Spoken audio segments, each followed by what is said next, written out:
Shri Rama Rama Rameti Rame Rame Manorame Sahasranama Tatulyam Rama Nama Varanane Shri Rama Rama Rameti Rame Rame Manorame Sahasranama Tatulyam Rama Nama Varanane Guru Brahma Guru Vishnu Guru Devo Maheshwara Guru Sakshat Param Brahma Tasmai Shri Gurave Namaha Om Sadashiva Samarambam Shankaracharya Madhyamam Asmadacharya Paryantam Vande Guru Paramparam Om Pranams to the lotus feet of the Lord, pranams to all the Mahatmas and Gurujis, pranams to all of you.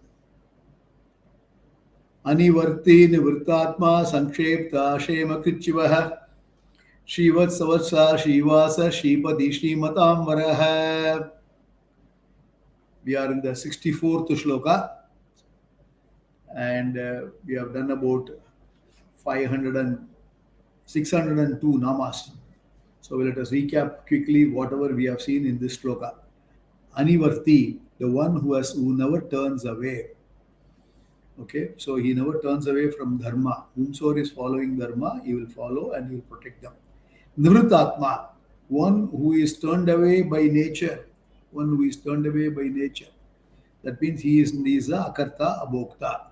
Then Sankshepta, one who compresses everything. One who compresses everything. At the time of laya, everything gets compressed. Kshemakrit, one who protects what has been acquired. Okay. Now, as I said, yoga is apraptasya prapanam. Prapanam is yoga. Shema is praptasya rakshanam is shema. So another shema. So whatever is there, you will make sure it is preserved. So that's what it is. Then Shiva, the purifier, he is a mangalam, auspicious. Shiva means auspiciousness. He is a purifier. Pavitranam pavitramyo, mangalanam cha mangalam. Then Shivatsa, okay. Shivatsa Vakshaha. One who has got Srivatsa on his chest. Srivatsa. So he has got a bowl like a thing in this thing. That is where he has got the, which is called Srivatsa, the bowl like bath. And in his Vaksha, in his chest, he is there. Then Srivasaha, the abode of Sri. Srivasaha. Goddess Sri, the Lakshmi, always dwells in his chest. Up to this, we have seen that Lakshmi defies the Shakti power. Up to this, we have seen. Now we will continue. Shripatihi. Shripatihi means the Lord of Shri. He is the Lord of Lakshmi. And he is also the Lord because of Lakshmi. He is the Lord of Lakshmi and he is the Lord because of Lakshmi. So she is Parasakti. She is a Parashakti, right?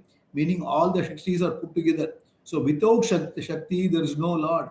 Without the Lord, there is no Shakti. You understand this? Without the Shakti, there is no Lord. And without the Lord, there is no Shakti. How will you technically explain in our Vedantic language? You have to understand. Because Tamil often we say Shakti illiyal, Sivan illiyal, Sivan illiyal, Shakti illiyal. There is a famous thing which comes in one of the movies also. So without Shakti, there is no Shiva. There is no Shiva, there is no Shakti. So how do you explain in a technical way? Technical way means there is something called Brahman. That's what we call it as a Ishvara or Lord. And Shakti, which is what we have got the Ambal, whichever form is it. So Brahman is one. The Ambal is other one, which is called Maya. That's called the Maya Shakti.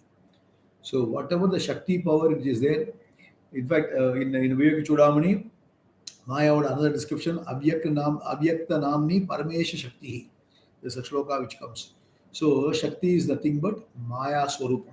So Brahman and Maya, these two together only is the world. Brahman Maya Sambandham. So whatever we experience, everything is a mixture of the Brahman and Maya, including our body, including our mind, including the desk, including the cell phone, including all the people you see, every being. Everything is Brahman Maya Sambandha. We are mixture of, not Sambandha, everything is mixture of both. Now, for a moment, hypothetically, you think, assuming there's no Brahman, because Brahman is the one which lends the substantiality and lends the sentiency. the Sat and Chit. Assuming Brahman is not there, the Maya, otherwise called the Lakshmi, or otherwise called Ambal, has got no value. It is a Jadam. So only the Maya gets activated only by the association with Brahman. So that's why Maya cannot uh, operate independently without Brahman. Now go the other way. Assuming there's only Brahman, there's no Maya at all. Then what does it mean? What does it mean? Brahman is Nirgunam, Nirvikara hai, Aprameya hai. So it is invisible. So Brahman alone cannot operate. That means the whole world will not exist. Nothing will exist. No time, no space, nothing will exist. So Brahman alone has got no value for anyone. So Maya alone has got no value because Maya is Jadam. It requires the sentiency from and the substantiality from Brahman. And similarly, Brahman alone has got no value, no use without the Maya. So Brahman, Maya both are together.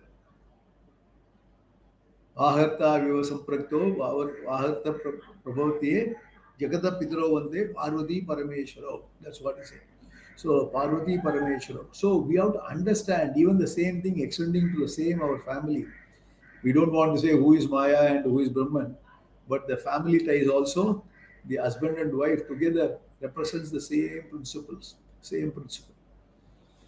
And both together will have to lead the family, run the family. There's no question of superiority of one or inferiority of other. No, everything is important. Everything is equally important. So there's no question of uh, women not being elevated. There's no question of men getting a superiority. Nothing. Both are equally important in a family life, in a social life. Understand this as a side information.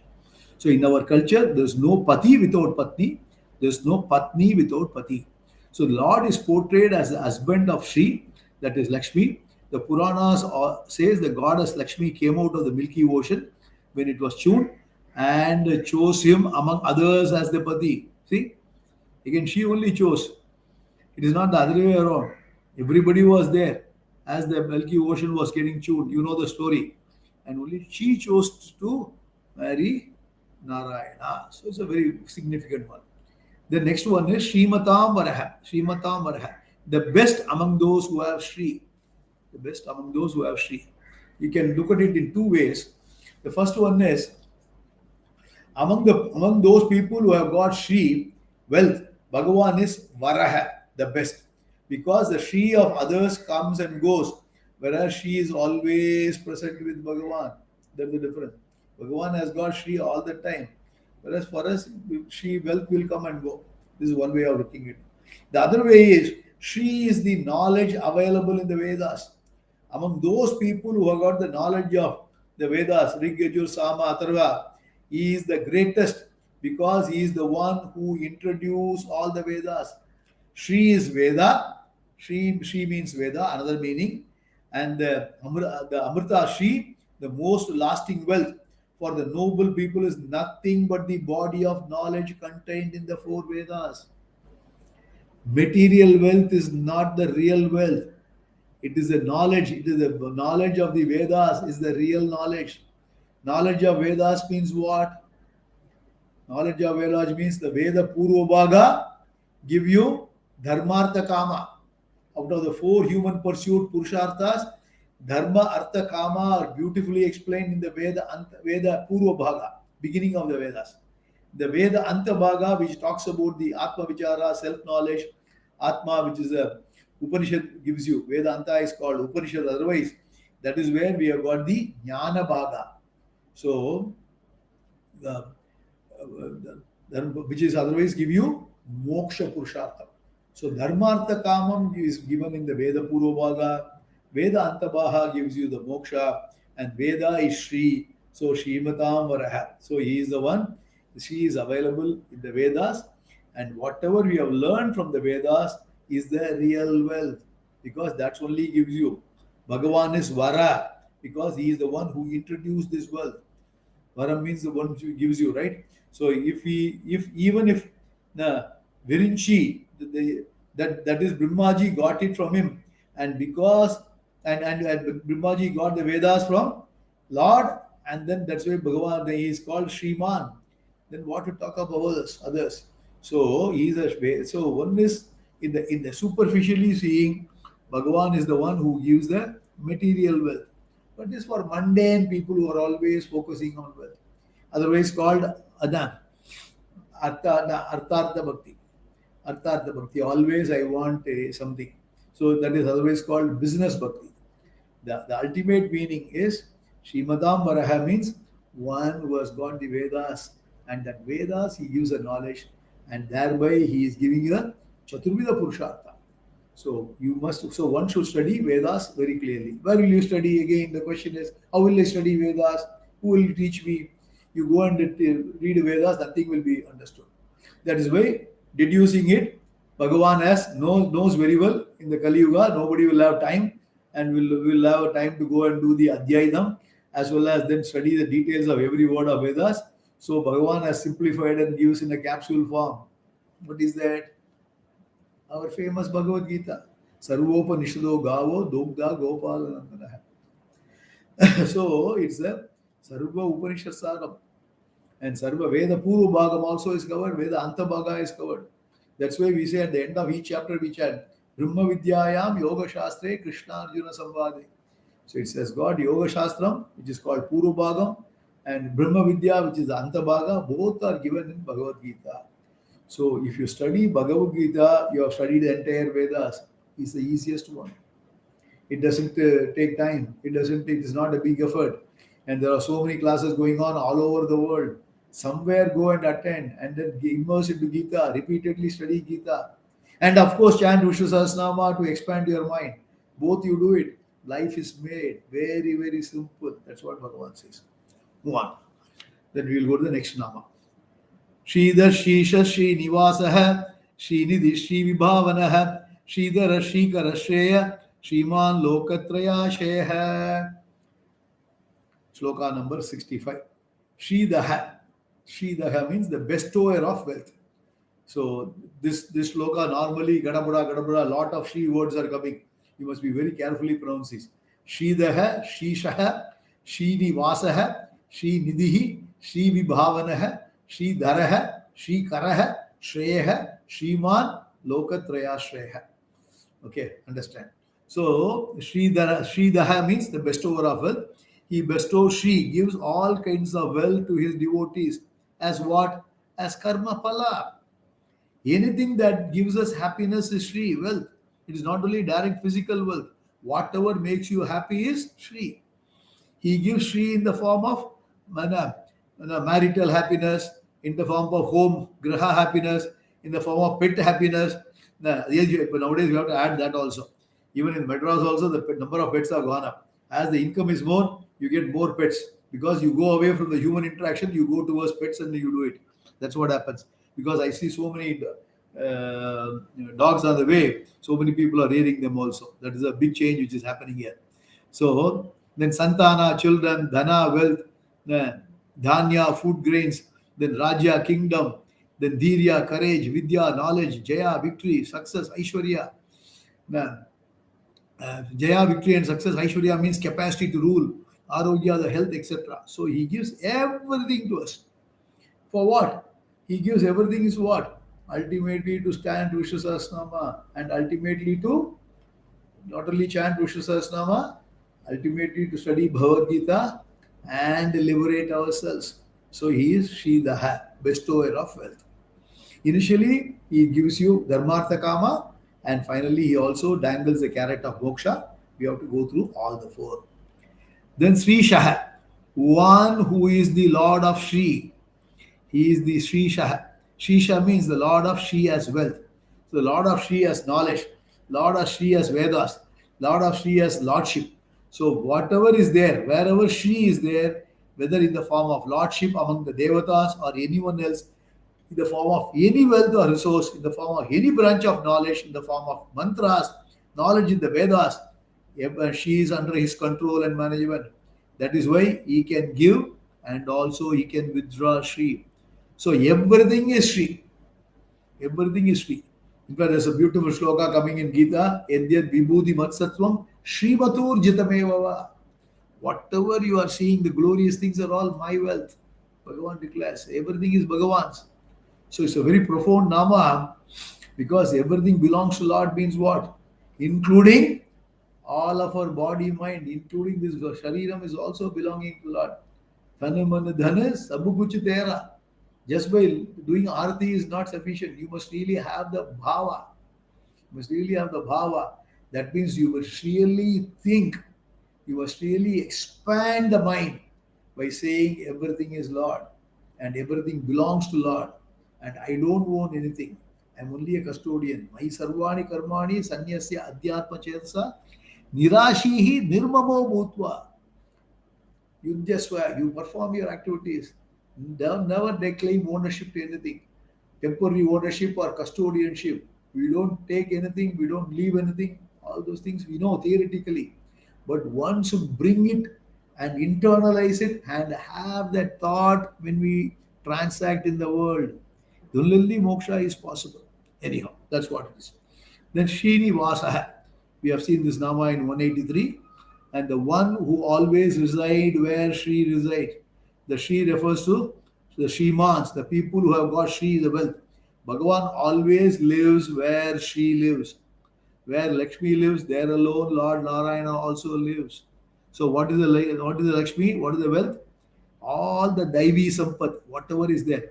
Abhayam Satvasham Shuddhihi. Jnana Vyavastitah. Everything is Bhagavan only.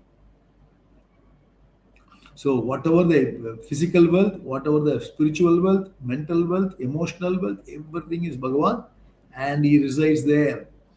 Then Sri Nidhi, one who is the treasure house of Sri.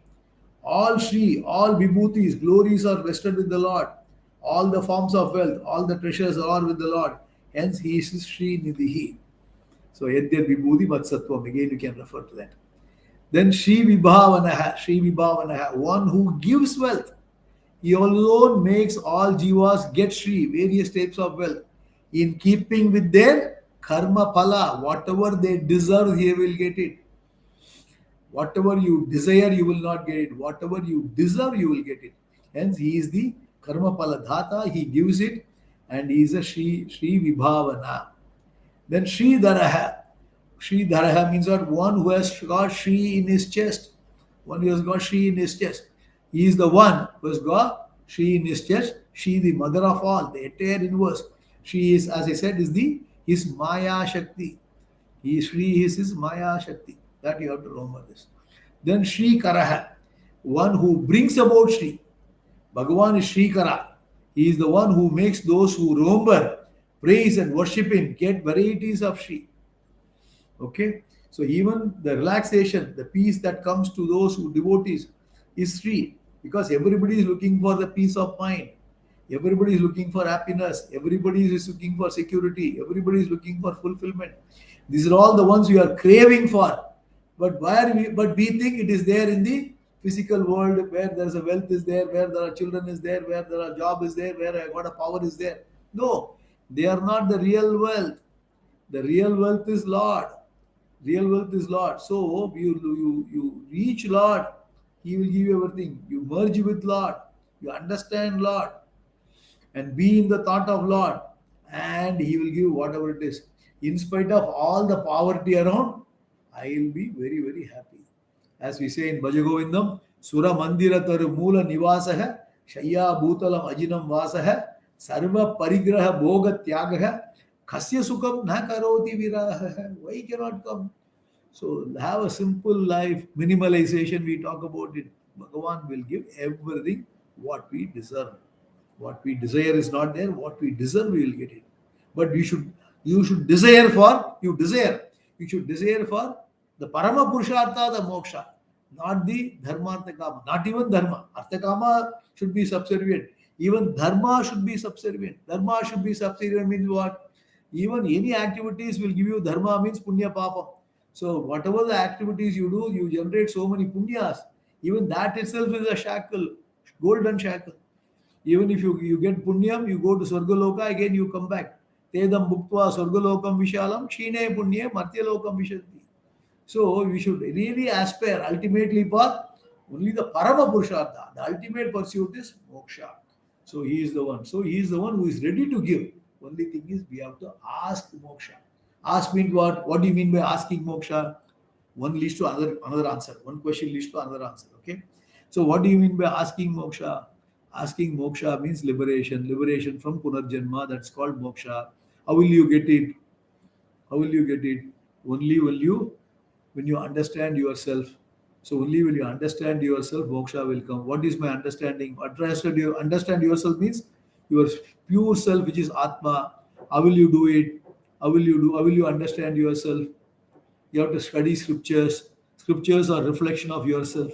You study scriptures. How will you study scriptures? You have to approach a guru who will teach you the scriptures.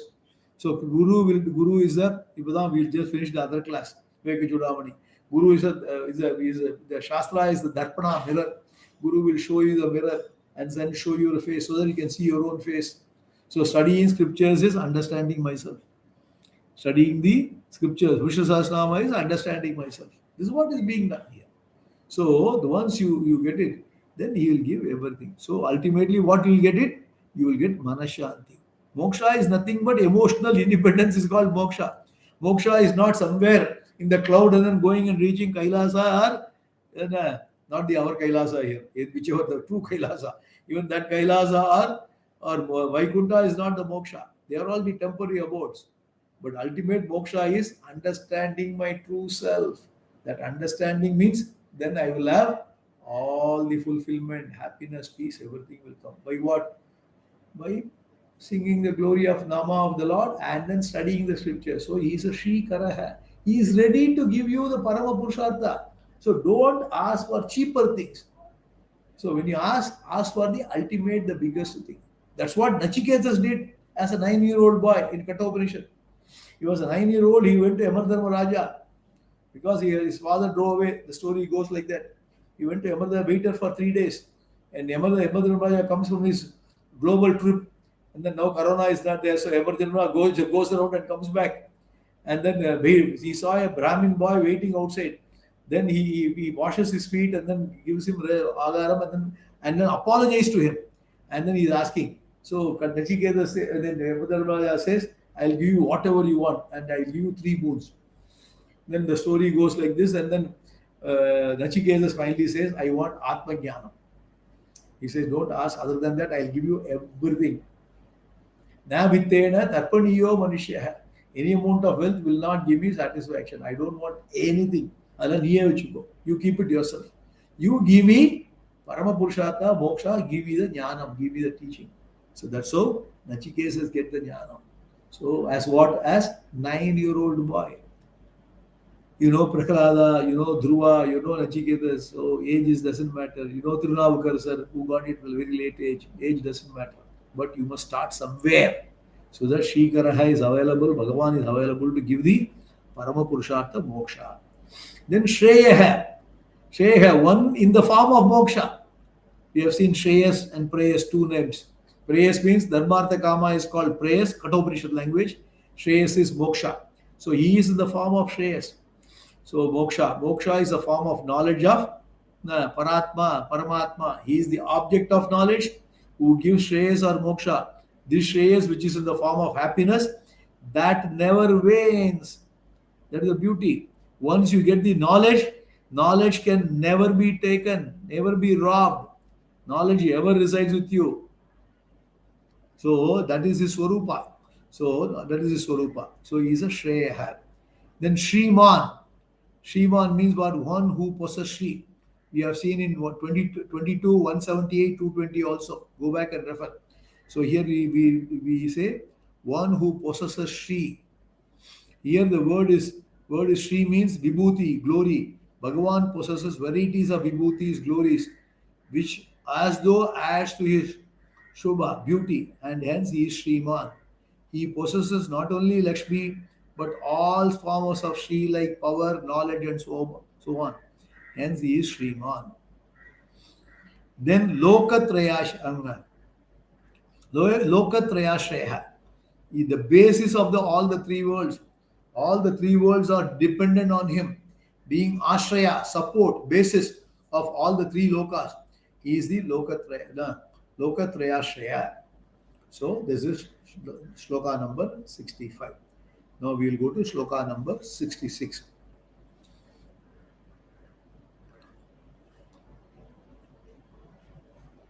Shivaksha Shivakshah Shiv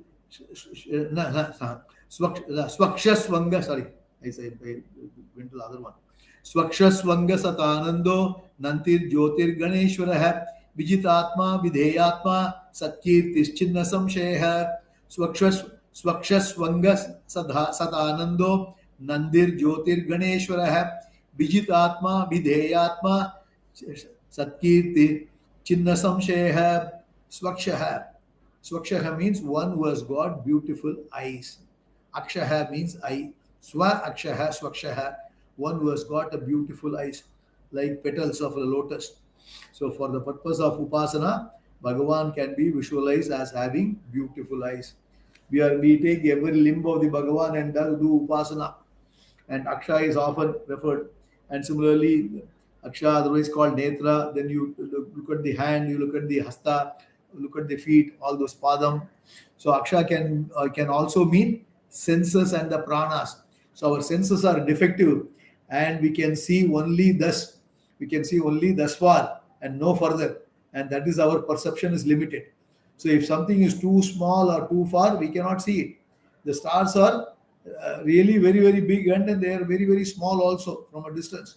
That is why we sing and also teach our children to sing the Twinkle, Twinkle, Little Star. In fact, they are 1,000 times bigger than our sun. So we see a blue sky which is not there. Again, we hear only a certain frequency. We cannot hear the sounds and some animals' sounds also we cannot hear.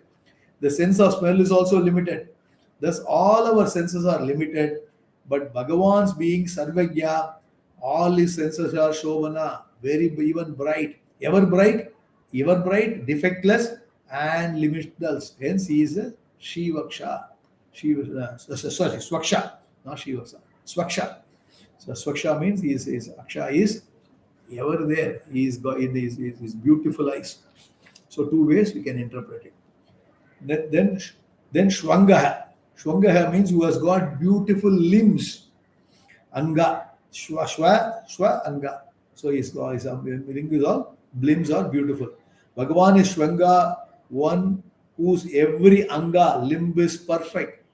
His form is not limited in any way because he is Purna. In his avatars as Vamana, as Sri Rama, Sri Krishna, and so on, Lord Vishnu is Shwanga, very, very handsome. And tomorrow is the Sri Rama Navami, which is starting. Rama Jananam is tomorrow. Very, very auspicious, important day in the Hindu calendar. So tomorrow we can celebrate. It is being celebrated all over the world. And India, big celebrations are there for next 10 days. So Shwa, Angaha, Shwangaha. Then Satanandaha. Shatanandaha. Not Sata. Shatanandaha. One who expresses as varieties of joy. Bhagavan is Paramananda, that is of the nature of infinite joy, which means that our true nature is also Paramananda, limitless happiness. But the Jivas experience happiness is different grade, different degrees are there, depending on the Upadhi, the type of body, mind, sense complex. As Ananda expresses only in the mind, it expresses in hundreds of types of degrees, depending on the type of mind and its conditions and moods. Thus, Bhagavan, who is one non-dual, limitless Ananda, expresses as hundreds of happiness depending on the mind, not only in human beings, but also in devas, in animals, and other jivas. And he is the Shatananda. Shatananda. Shruti says, Na etasya eva anandasya anyani bhutani matram upajivanti. Of this limitless Ananda alone, all beings enjoy but a fraction. This comes in the Brihadaranya Upanishad. So, Shatananda, one who expresses as varieties of joy. And here, what does it mean is, once we understand ourselves to be the Brahma Swarupam, there is, I am the Ananda Swarupam. And once you have got the Ananda Swarupam understanding, then you become a Brahmanishta or Jnana Nishta or called Jnani or Sthita Prajna, Sthira Prajna or Gunatita or Parabhakta, various languages you can talk. Once you have got, and where the Atmanye, Atmana Tushta hai. So when you revel in that Atma, understanding I am the Atma, I am not the body, mind complex, then my mind is very pure. Then that Ananda, which is my true nature, reflects in my mind. I am able to experience an Ananda which is exalted, where I am able to experience Ananda most part of my life once I get the knowledge. Whereas there are those people who are not studying the scriptures, not assimilating or and attempting it, what happens? For those, they attempt various things. So when I eat a laddu, Tirupati laddu, I get an ananda. That means what? At that time when I eat the laddu, which is when my sense organ, which is tasting the laddu, all other things are suppressed, and I taste that particular food which I relish a lot, and that happens at that moment, all other sensory feelings are suppressed, and your ananda, which is your true nature, manifests in your mind. This is a theory. That is what happens. Actually, laddu does not give ananda per se. Laddu is laddu. What happens is the laddu being laddu, because some people like it, some people don't like it. Some people get like the first bit, second one with the diminishing returns. Slowly start saying enough is enough. So the object per se does not give ananda. But the object in which we have got the raga, the attachment, when you have that and then you say, I enjoy having this, I enjoy watching it, I enjoy eating it, I enjoy seeing this. So whatever you like, and then what do you do? When you do it, what happens? That ananda, man, which is your true nature, manifests in yourself. So it expresses in varieties of forms in different jivas, depending on their mental dispositions at that point of time. And not only the human beings, in all the pranis, even in all the pakshis, all the animals, everything, and even devas, everybody has got those things. Everybody has got mood swings. So the more and more you study the scriptures, understand yourself more and more, then what happens once you become a Brahma Nishta, then the experiential Ananda will be for the larger proportion. Nothing can be perfect, okay? Even for a Jnani, the Ananda cannot be always there. Even if, because what happens is sometimes somebody irritates, he may get irritated at one first minute, second minute he will become normal. Don't say he cannot be a stone like person. So a Jnani will be a person who has got lot of mental capacity, not all mental equanimity. The samatva bhava is very high because he has got the samatva bhava, because he has got the bhava of seeing the Brahman in the entire universe all the time when he is awake. He is very tranquil, his mind is tranquil, he is calm, he is able to experience his own true nature. True nature. So Bhagavan is the Shatananda. He expresses as varieties of joy. With what? Who is as an Antaryami, who is in each one of us. He is the one who is Antaryami means what? That Bhagavan only is manifesting in each one of us. The Hridayakasha and enlivening us, and we should be striving for that Ananda. First understanding I am the Ananda, then in that case, once you have the knowledge assimilated, you enjoy the Ananda forever. That's what it is. Then Nandihi, one who is in the form of Ananda. Even though he expresses as varieties of Ananda, Bhagavan itself is Nandi. Nandi means not that the small calf which is there in front of Shiva. Here, that is also Ananda only. Is Nandi means he is the one who is varieties of Ananda is called Nandi. So his form itself is Nanda, and that is Ananda, happiness. From there comes the Nandi. So Bhagavan is in the form of Ananda only. So that's why they do when the Upanishad says, thank you, Ananto Brahme Divya Janat. Originally, there is a one beautiful mantra comes. Now, so Dantir Jyotir Ganeshwaraha, Jyotir Ganeshwaraha, Lord of all the effulgent things. See, at the Adibhuta level, he is the Ishvara. He is the Lord of all Jyotirangas, the suns, moons, stars, all others, luminaries. So at the Adi Daiva level, he is the lead Lord of the presiding Devatas of all the luminaries. All our sense organs are perception. The mind can be called Jyotir Ganas. No, Jyotirganas, because they illumine the object. Therefore, at the Adhyatma level again, he is the Lord of all the effulgent sense organs. And thus Jyotirganeshwara. And Shruti says everything shines after that self alone, which is the light of all lights. By its light alone, all this shines. So Bhagavan says in the Gita, knows that light which obtains in the sun and the light which is obtained in the entire world, that light which alone obtains in the moon and fire, that to be mine. Everything he says. Ghama Vishyasya Bhutani Dharayamyaha Voshaja Ushnami Shaushati Sarvaha Somo Bhutva Rasatma. Beautifully says. Everything is Bhagavan. Then Vijitatma, the master of mind and senses. Here Atma means the mind, reflexive pronoun. Asma means the mind and sense organs. Bhagavan's Atma, mind and sense are always Vijita, under his control, without any effort or struggle or so. He is Vijitatma. He invoked him with his name. Sorry, we invoke him with his name because we want to be Vijitatma, to have mastery of our mind and senses. So once he invoked the Lord, he will give the same kind of mastery over the sense and mind. So that's what he is, the Vijitatma. Then Avideyatma, the one whose nature is not subject to command.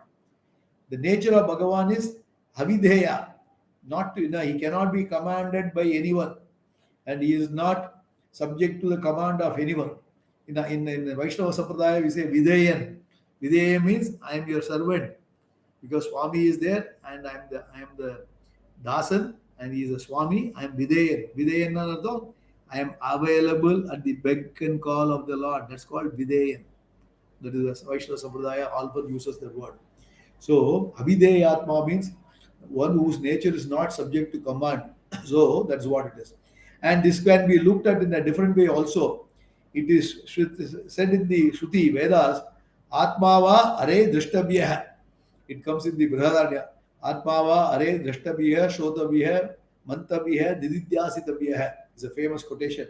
Atma is said to be understood by you. Drishtabhyah means to be understood by you. This amounts to saying, you must know the Atma. This is a Brihadaranya, by the way. And how can anyone be commanded to know the Atma? And I cannot even say you must be compassionate, you must love the world, you must love the society, you must never get angry. A command can only make a person carry out physical actions like keeping the shoe outside in an orderly manner. But anger, love, and other such emotions cannot be evoked or banished by any command. We know that. Atma being oneself is not Videya, is not subject to commands such as you should know Atma and so on. Hence, Atma is Avideya Atma. So, Parameshwara being everything is one's Atma, hence he is Avideya Atma. When Shruti says Atma Drashtabhyah, it means one has to correct one's notion about your oneself. One has to correct your notion. Initially, our notion is we think I am a limited Alpajnaha, I am the limited body-mind complex, and we think this is what we are, and which we are not. Our true nature is Videya Atma, and we are only the Atma. Because once you understand our true nature, nobody can command us. That Atma, I am there. This is beautifully described by the Jadabarda story in the Bhagavata, so which I have already enumerated somewhere, so I am not going to repeat it. So that's what it is. So Abhideyatma. Then next one is Satkirtihi. Satkirti means one whose fame is never believed. So here, since he is the Lord of Lakshmi, he is the one who has got absolute kirti, fame. Some people are famous for their pioneering work in some field, but then after a period of time or after their demise, the popularity diminishes and is even lost. But the fame of Bhagavan is always there. It is in all directions and spheres. because his kirti, fame, never diminishes and or gets belied. So he is Satkirti. He. Then the next one is Chinna Samshayaha. Chinna Samshayaha. One free from doubts. Ishvara is Sarvajna, all knowing. Hence he is Chinna Samshaya, free from doubts with reference to everything. Once we know Ishvara, we too become Chinna Samshaya. We too become Chinna Samshaya. That means we also don't have any doubt at all. There are no more doubts with reference to what? What is true and what is not true. To be free from doubts, we invoke him with the name Chinna Samshaya. Then let us go to the next shloka. We'll do a few slokas here. Udirna sarvatas chakshuhu anisha shasvarastiraha bhushayo bhushuno bhutihi vishoka shoganashanaha. Udirna. So Udirna sarva. When I do it slower, I struggle actually. Okay, there you go. Udirna. Let us stop it. Udirna sarvatas chakshuhi anisha shasvarastiraha bhushayo bhushuno bhutihi vishoka shoganashanaha. Udirna, one who stands above everyone. Bhagavan is taller than the tallest, bigger than the biggest, greater than the greatest. In every sphere, he is the greatest, most exalted. He stands out apart from and above all, hence Udirnaha. So Shruti talks him of the Vishwadika. It comes in the Vishwadika, means it comes as he is beyond everything. He stands above all. It comes that name comes. Vishwadika comes in the Shvetashvatara Upanishad. It comes in Shvetashvatara Upanishad. Then Sarvatas Chakshuhu. Udirna Sarvatas Chakshuhu. Sarvatas Chakshuhu Anishaha. Okay. So Udir Sarvatas Chakshuhu. One who has eyes everywhere. Sarvatas Chakshuhu. As the consciousness, he sees everything. He is the consciousness in eye. Hence he is the Chakshuna. He is Chakshusha. Chakshusha Chakshuhu. He is the eye of the eye in every being. He is the eye, every eye, be that of a human being, crow or a beetle, his eye is alone, and hence Sarvadas Chakshuhu. Because whatever we see, Bhagavan is seeing through our eyes. He is the one. Because he is the Shruti talks him as there's a beautiful thing which comes in the Vishwada Chakshuhu Vishwadopadihi Vishwado Hasta Uda Vishwadaspat. It comes in the Mahanyasam. And also it comes in the another Upanishad also. So everything is Bhagavan, everything is Bhagavan's. That's what is it. Then Anishaha. Anishaha meant one who does not have a Lord. He is the Lord of all. And being the Lord of all, he has got no Isha. Lord Lord over him. Nobody is there. Na tasya na Isha na kaschana. Na tasya Isha Kaschana. No one rules over him. Nowadays we keep a name also Anish. Like this we keep Anisha. So that's what it is. There's nobody to rule over him. He is the ultimate boss of the boss. Boss of the boss. That's what it is. So Anisha. And then we'll do one more Nama. Shashvata Stiraha. Shashvata Stiraha. One who is always existent without any change. He is a Shashvata. Exists in all the periods of time. Stiraha, without any change. Since he is not bound by time also. So he exists in all the periods of time. Trikala means what? Past, present and future. And he is not bound by the time. And he is always there in the form of Jagat, which is always changing. But himself does not undergo any change at all. So this is one Nama. Now, Shashvata Stiraha is a one Nama. It's a beautiful Nama. So we'll stop here and we'll continue the second line of the 67th shloka in the next class. Om Purnamadah Purnamidam Purnat Purnamudachyate Purnasya Purnamadaya Purnameva Vasishyate Om Shanti Shanti Shanti Loka Samasta Sukhino Bhavantu Loka Samasta Sukhino Bhavantu. लोका समस्ता सुखिनो भवन्तु स्वस्ति प्रजाभ्यः परिपालयन्तां न्यायेन मार्गेण मयि महीषाः गोब्राह्मणेभ्यो शुभमस्तित्यं लोका समस्ता सुखिनो भवन्तु श्री गुरुभ्यो नमः श्री कृष्णार्पणमस्तु Hari Om see you next week Hari Om thank you Jatimer